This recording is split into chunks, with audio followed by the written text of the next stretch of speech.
Sabadi. Bonjour.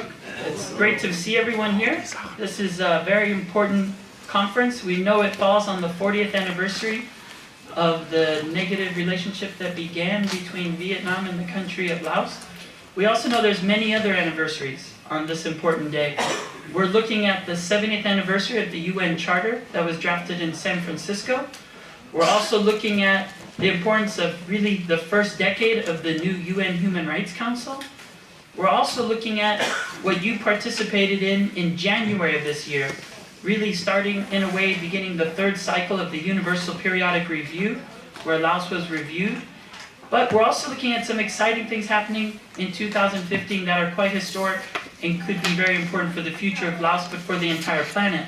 The Millennium Development Goals are wrapping up, less than a month left, and then we'll be getting the new UN Sustainable Development Goals with 17 goals, and also some interesting ideas on a mechanism that might look like the UPR for accountability that could have 3 reviews. But also, while we're meeting here, right now they're debating in Paris the future of the planet. And so the Paris meeting is also quite valuable. So it's an exciting time to meet with many anniversaries. What we've attempted to look at, and what's also important, is we're also looking next week at the 67th anniversary of the Universal Declaration of Human Rights. And what you've been gathering and working for a long time is really those basic fundamental freedoms in the Universal Declaration of Human Rights.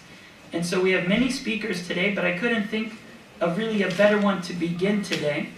If you look at our first panel and what we're looking at really the most exciting issue of the UN Sustainable Development Goals and human rights, a post-2015 development agenda and mechanisms to monitor to reach those global goals, and also realizing human rights with the Paris commitment to climate justice. And we have Craig Mokhiber, who's the Chief of the Development and Economic and Social Issues Branch and Office of the High Commissioner for Human Rights. And I really want to thank Craig for coming. It's always been an honor to meet him over many years. I know the last time we spent great time together, we were taking a cab together back from Geneva to New York and heading straight to the Occupy movement of Wall Street. So Craig is a great advocate inside the UN who never forgets that we're thinking about all the people around the planet and making sure that these mechanisms really do promote and protect human rights of all people. Craig, thank you so much for coming. Would you like me? Yeah.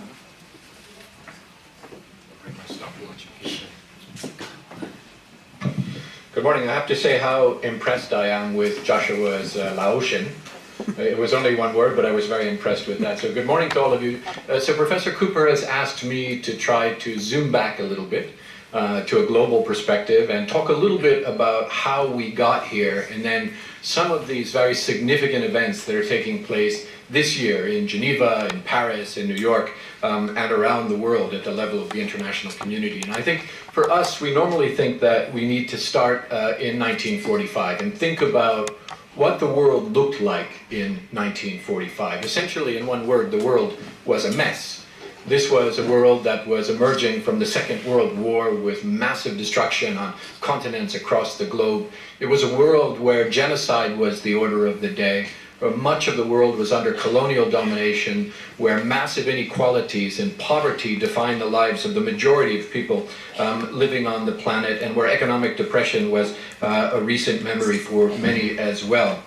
And because things had come to such a remarkably low level in the history of human civilization, it also created an opportunity for a new vision, and really that vision gets forgotten sometimes in the geopolitics of international discussions. And as Josh said, that was 70 years ago this year, and this is a good time to try to remember it, because that vision was framed in the UN Charter. It defined what the purpose of this new international institution and this new international order were supposed to be all about, and it was articulated with even more detail 3 years later with the adoption of the Universal Declaration of Human Rights.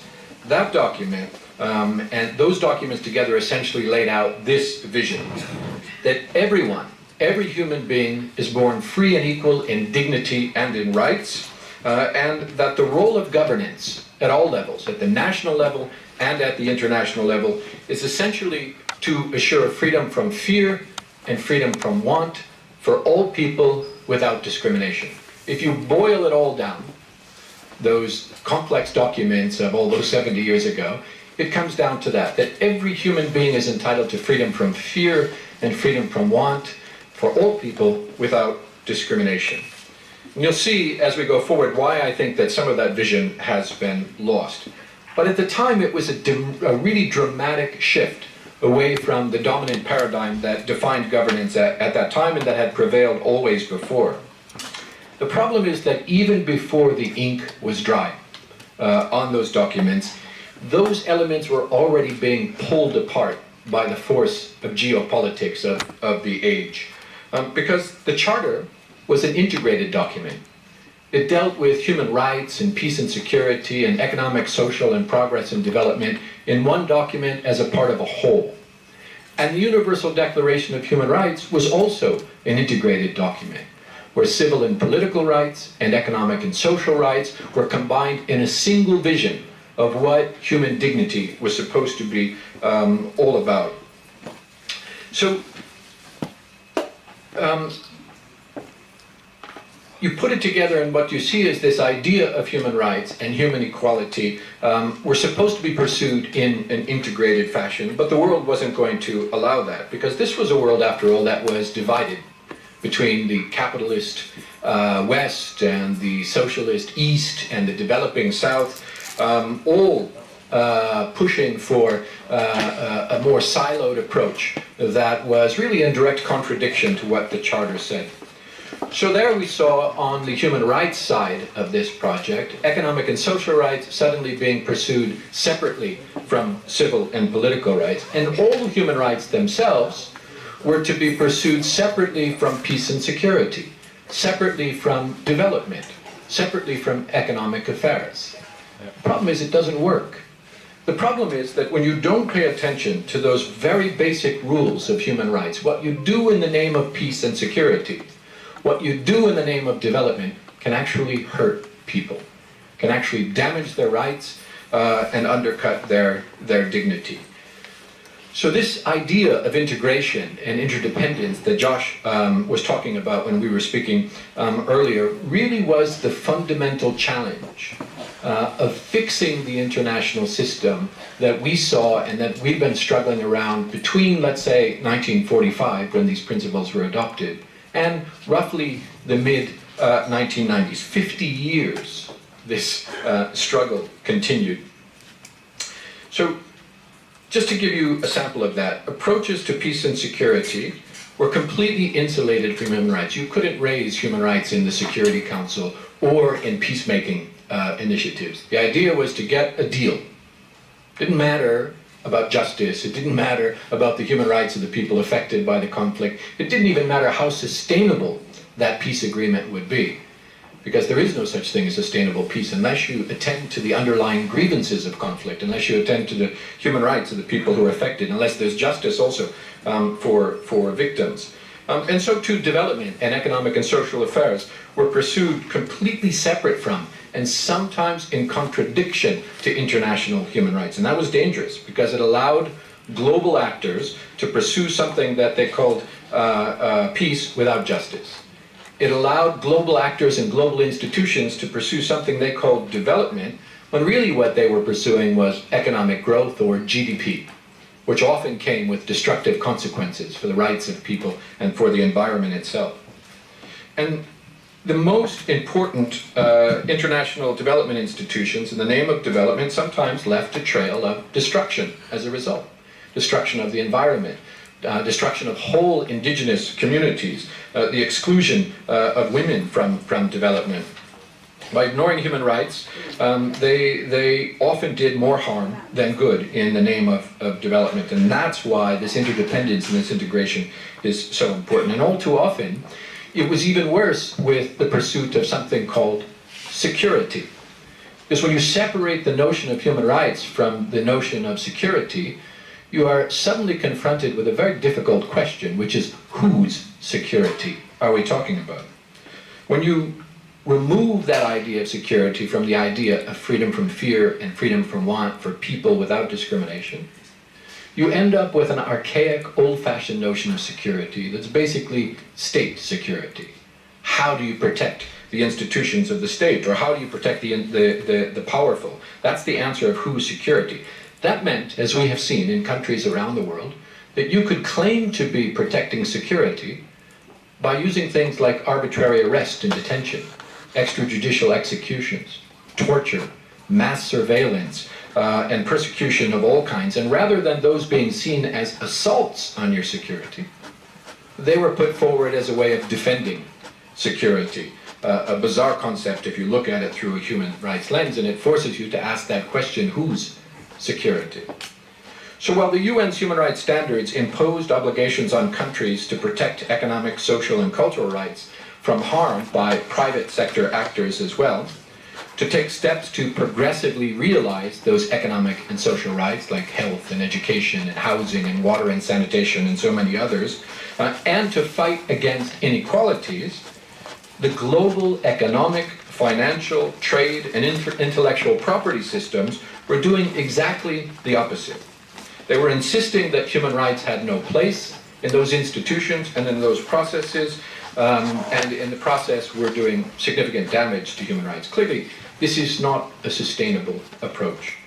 And many in the international human rights movement have struggled to tear down these destructive divisions, to say that human rights and peace and security and development have to be pursued together, that the silos that separated them do more harm than good, that all that's done in the name of peace, security, development, and global economics has to be approached through the lens of human rights. That is, let me remind you again, freedom from fear and freedom from want for all people without discrimination. Well, 15 years ago, we started to see a change in this in a rather significant way, because world leaders had gathered for the 2005 World Summit in New York.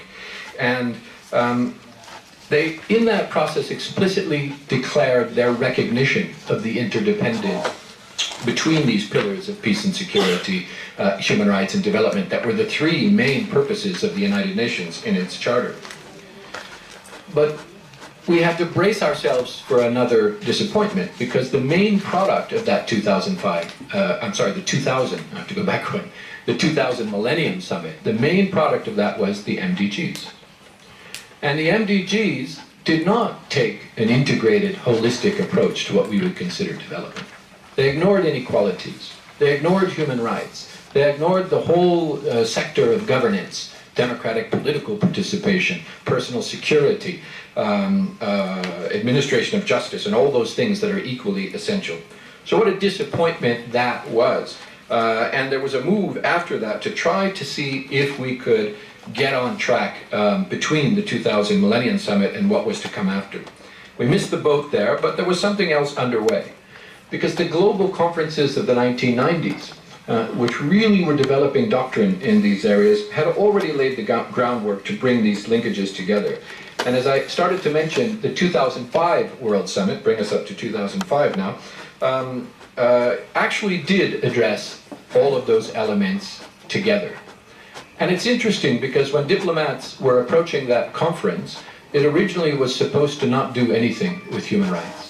Original idea is it would look at peace and security, it would look at development, some management reform in the UN, but originally everybody said, no, we can't put human rights in here, it's just going to complicate it.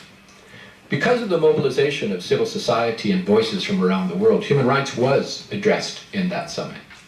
And it's really remarkable, if you look at what they had set out as their objectives, they were going to do Security Council reform. They were going to develop new controls for disarmament and non-proliferation.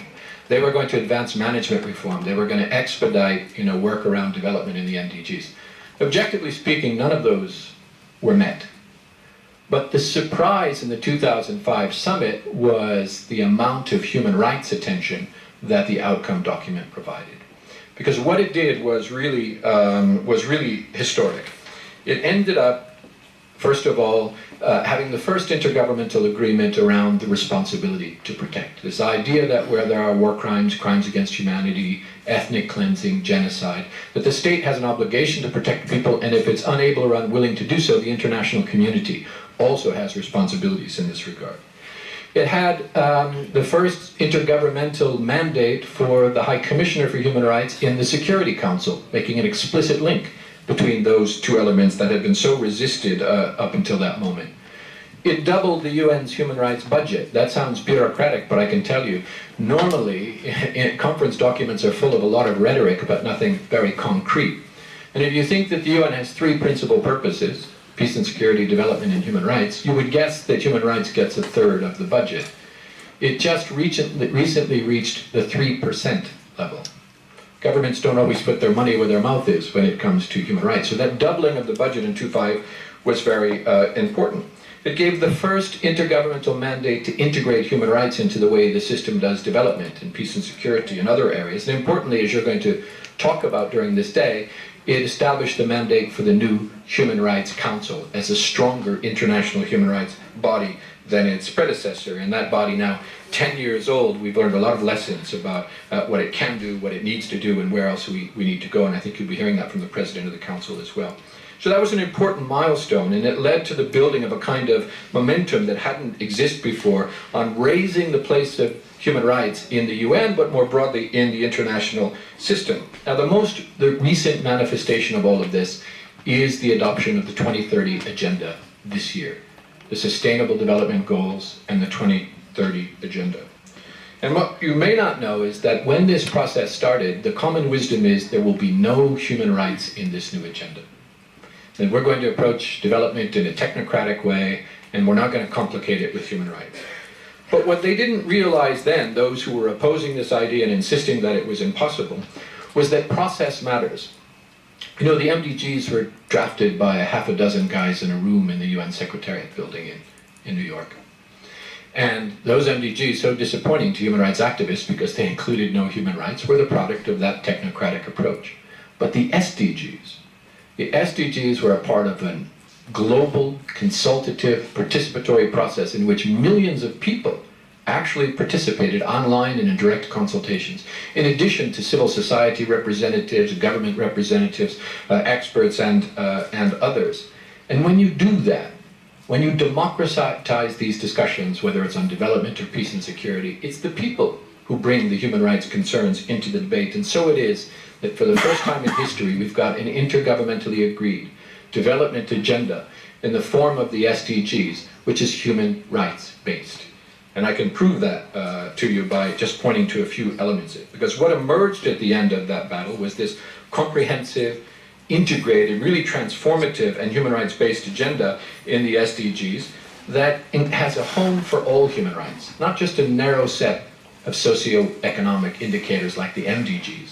But these new sustainable development goals mirror the international human rights framework with economic and social rights, civil and political rights, the right to development, a very strong focus on inequalities and discrimination, and of course on the environment, which threatens all of our human rights if we don't have a proper environmental stewardship.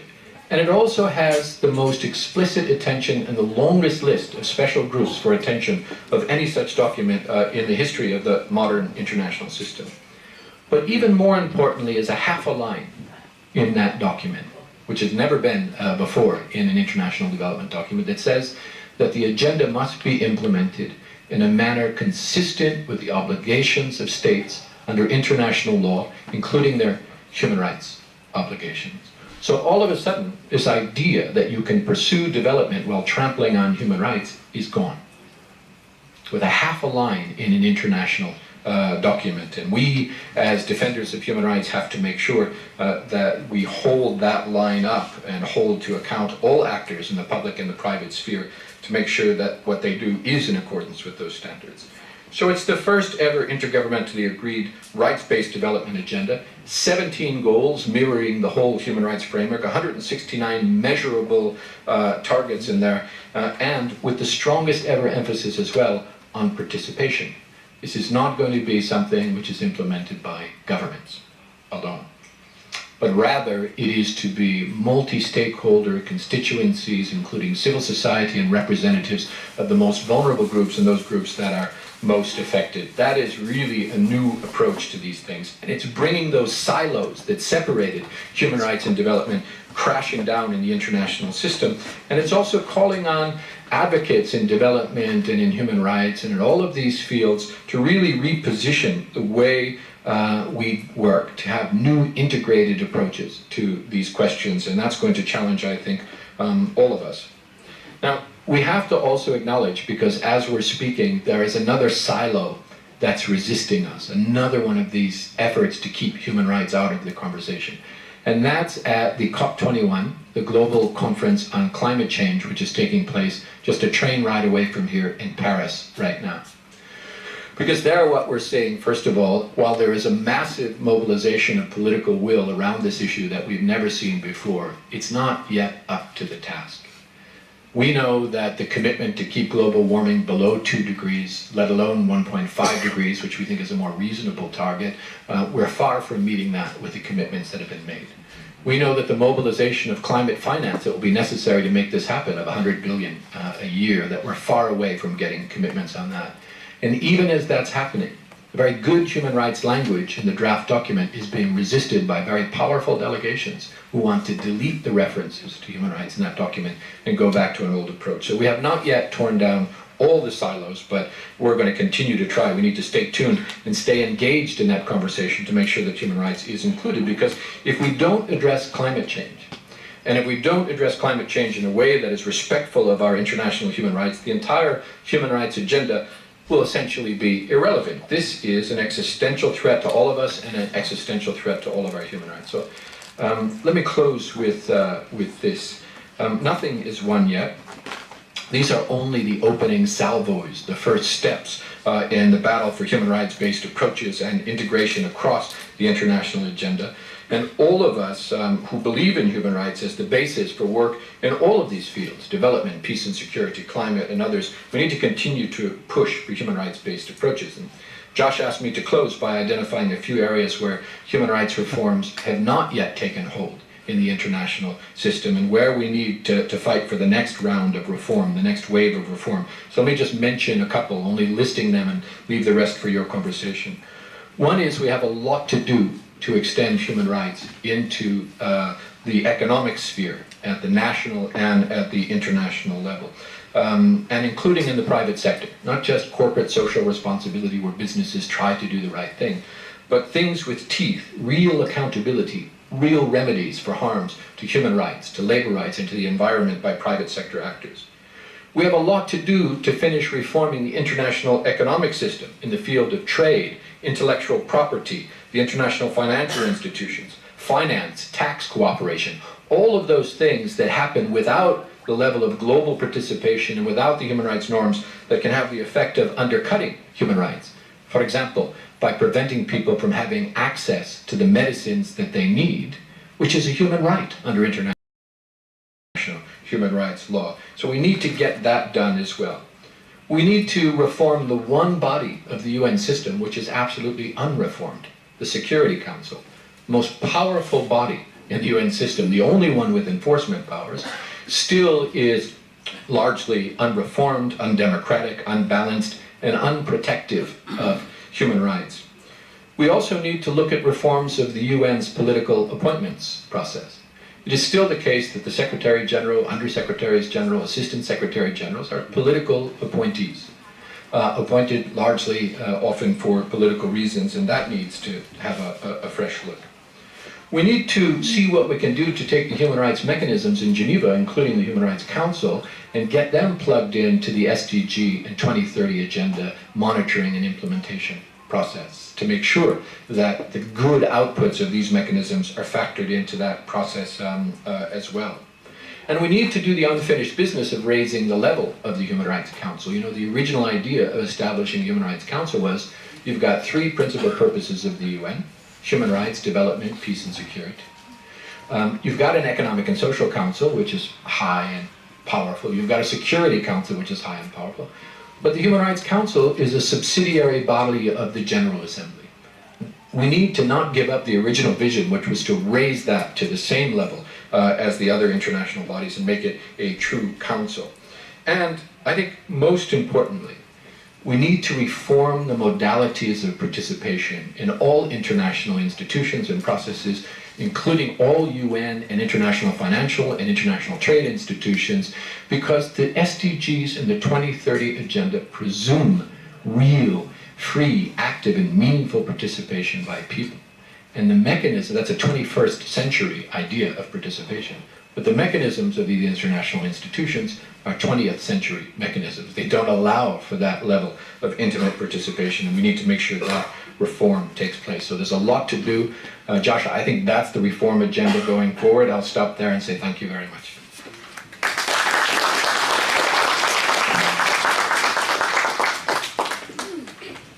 Thank you, Craig, very much for doing a comprehensive review, historical, but then also, most importantly, with an eye for the future, and definitely giving an inside view of what we need to do, and I think giving us some great directions of what we can potentially ponder in our next steps. Our next speaker is Pam. I'd like to welcome Pam to come up, or she could stay there as well, whichever you're most comfortable with. Okay.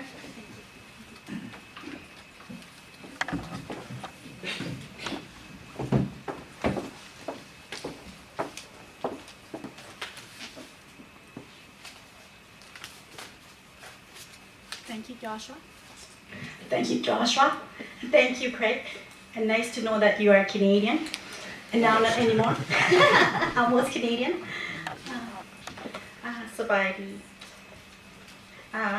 Good morning, everyone, and fellow human rights advocate and ladies and gentlemen. My name is Pam AnonThysene. I'm with the Alliance for Democracy in Laos. I'm fortunate to have the opportunity to be here today and to share with you our concern for our native Laos.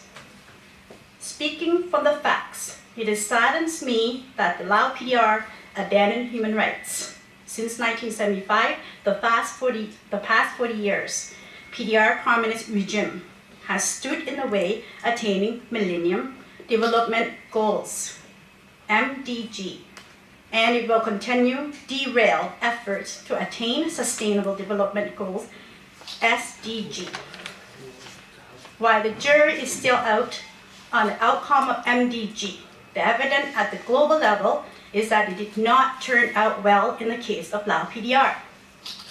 The timing couldn't be better as the Millennium Development ends and the Sustainable Development Goals, for example, the goal number 1, the eradication of extreme poverty and hunger by Lao government is far from being met, has recently made promises these goals will be reached in 2020. In the recent years, the economic growth has average level high up to 8% per annum. The fact is that the economic expansion was accounted by massive logging and timber trade, plantation, mining operation, and giant hydroelectric dams. The benefits of these apparent economic growth to go only to the foreign investors, the Lao government rulers, and the well-connected, but not to the people. As it stands, the gap between the rich and the poor had widened. Where the Lao government trampled Laotians' rights to habitat, land grabbing, traditional ways of life, ancestral place of worship, farmers become farmless, and indigenous people are driven from their place of livelihood.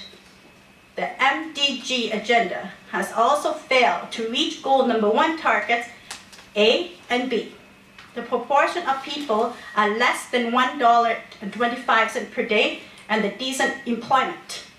Hidden in plain sight, people in every village continue to suffer poverty, live without basic needs, and the human rights. Chronic high level of unemployment forces thousands of young Laotians to seek their livelihood to foreign land away from their home, thereby initiating the horrific will of human trafficking. Young boys and young girls end up slave laborers, and young girls in their teens are forced to sell the body in a sex trade. The MDG agenda has also failed to reach goal number 8 to ensure environment sustainability. The Lao government fell out focus on the mega project as it led to irreparable damage and devastation of natural resource of the country. Deforestation is accelerating at an alarming pace, caused by non-stop illegal logging to feed 24/7 trafficking of timber to Vietnam. Damage is occurring, our ecosystem, depleting of wildlife, vulnerability to flood and landslides, loss of soil nutrients for agriculture and water pollution, interfering with fish migration, resulting from development of hydroelectric dams, and threatening food security. While the MDG represent noble international crests, they did not do well in Lao PDR. Although MDG did emphasize the important human rights, but did not assign adequate priority to human development, a goal along with other listed goals. The Lao PDR has been called the most repressive in Southeast Asia, where the national development policy lies exclusively in the hands of the few individuals, with the people completely shut out decision-making process. It would be impossible to implementation success of the SDG.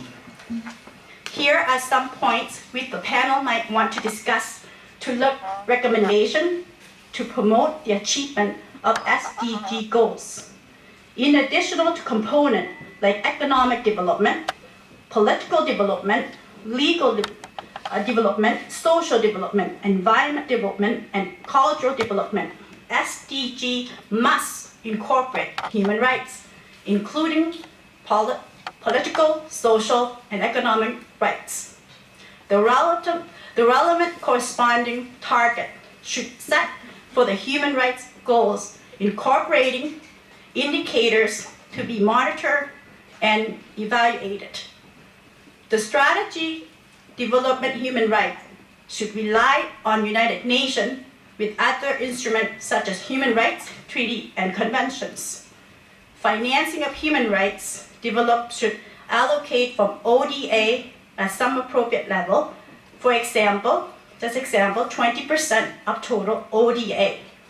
Monitoring progress in implementing SDG should be conducted through mechanism and special procedure of Human Rights Council.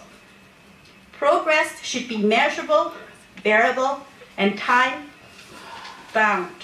Member states should be responsible and accountable for compliance. Time-bound general resolution should be adopted for ensuring performance compliance and specify consequences of non-compliance on the disbursement of ODA. As we in the final month of MDG, and we all looking forward to SDG for transforming our world by 2030. However, it faces serious challenge because of human rights. Development is not identified as a goal, along with the other 17 listed goals. In a country like Laos, which has been described as the most repressive in the Southeast Asia, where the national development policy is exclusively determined by the few individuals with no citizen participation, it would be impossible to sustain the development. Thank you, Kapjai.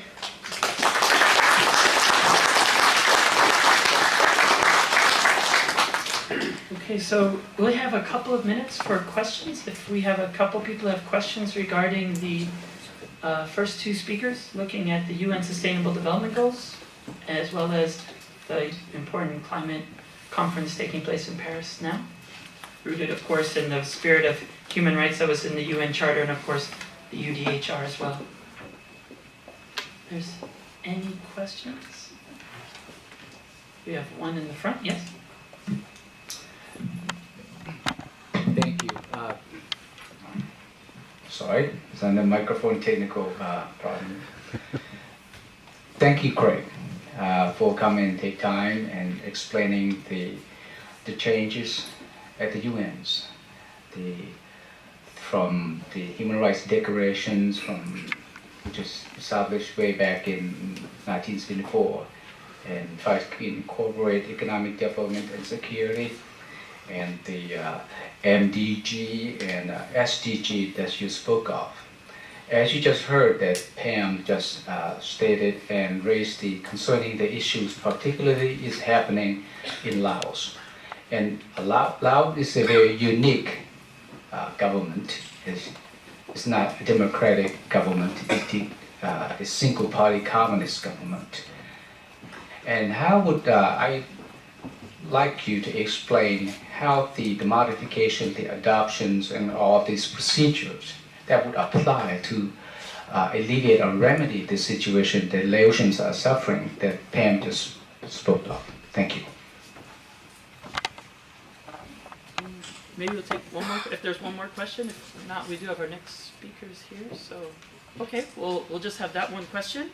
And Craig's okay to respond to that one, and then we'll wrap up our first panel. Thank you. I think your question points to why we were such harsh critics of the MDGs. If you look at the MDGs, they were, as I mentioned earlier, basically a small set of socio-economic indicators. And what they did was they created a situation, so they didn't deal, for example, with the issues you're talking about, democratic governance, the administration of justice, personal security, inequalities. Those things were completely absent from the MDG framework. So what that allowed was, that first allowed governments to claim victory around some or all of the MDGs, even while the people in the country were saying this is not development. Plenty of examples like that, including some of the countries that were celebrated as great MDG success stories and ended up being places of great unrest and overturning of governments and so on, precisely because they ignored those essential elements of sustainable development from a human rights perspective that people insist upon. So what's good about the SDGs, and the trick will be in the implementation, right? But at least the MDGs shine a light on those additional elements that you're talking about. The MDGs include those important socioeconomic areas, but they also include issues of justice and democratic participation, fundamental freedoms, personal security, inequalities, attention to specific groups. We heard about indigenous communities and others in Lao PDR who have been suffering. Those get specific attention in the new agenda. That's very important because that more closely mirrors the human rights framework that gives equal attention to those questions as well. The other thing is this element of participation. You know, the expectation from the MDGs is that those will be participatory processes by the people most affected inside those countries and, of course, globally as well. Now, here's the piece that is unwritten that will make the big difference. What kind of accountability mechanisms will be established to make sure that states, but not just states, also private sector actors and others who impact on these things, actually are held accountable? And we're waiting for that because the General Assembly is going to deal with that in the coming months. The Secretary General is scheduled to report to the GA on some recommendations for follow-up and review and so on. What we need to do is to make sure that those mechanisms are real accountability mechanisms, that they don't allow anybody off the hook on these issues, so that that very 21st century model of sustainable development actually is implemented, and where governments and business actors and others fall short, that there's pressure to push that forward, including free, active, and meaningful participation by the people in the countries, and especially those most vulnerable and most affected. That's the test, but I can tell you it won't happen without a continuous push from civil society and everybody who wants to see this thing implemented in a serious way. Thank you. And like with specific mechanisms, there was a specific mechanism since the SDG is currently adopted. Is that correct? And for example, the current Laos is deforestation rate is very alarming. Can you tell, is there any mechanism within SDG to solve that problem or slow it? So the issue of deforestation is addressed in the SDGs, absolutely, and with specific targets and specific goals and the indicator set that will be adopted in March, which will bring it to a more even specific level. So to the extent that there is monitoring of those things and shining a light and pressure brought to bear, that will become the mechanism. But we still don't, the idea on this mechanism, the last thing I'll say about this, the idea on this mechanism as proposed by the Secretary General of the UN is that that mechanism should have real participation at the national level, especially free participation by people without fear and with authority. From those affected communities, including forest communities and others, and that should be mirrored by participation at the global level. Now, there are plenty of member states who don't want that to happen, who want to make this just a purely government-to-government closed thing. I don't think they'll get away with it. I think that train has left the station.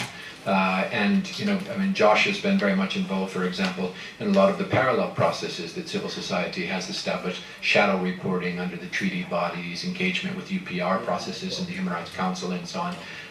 So I really put my hope very much there. And the other thing I'll say, because I know the President of the Human Rights Council is in the room as well, is that the Human Rights Council will have a very important role in this, and the President and his colleagues in the Council are looking at ways to accommodate this relationship between the SDGs and the role of the Human Rights Council, and I think there's a lot of promise in that as well. Thank you. Okay, I'd like to thank both of our panels for beginning this historic conference, and thank you very much. And we'll now welcome up the President of the UN Human Rights Council, begin our second panel. So thank you, Craig, very much. Thank you, Pam.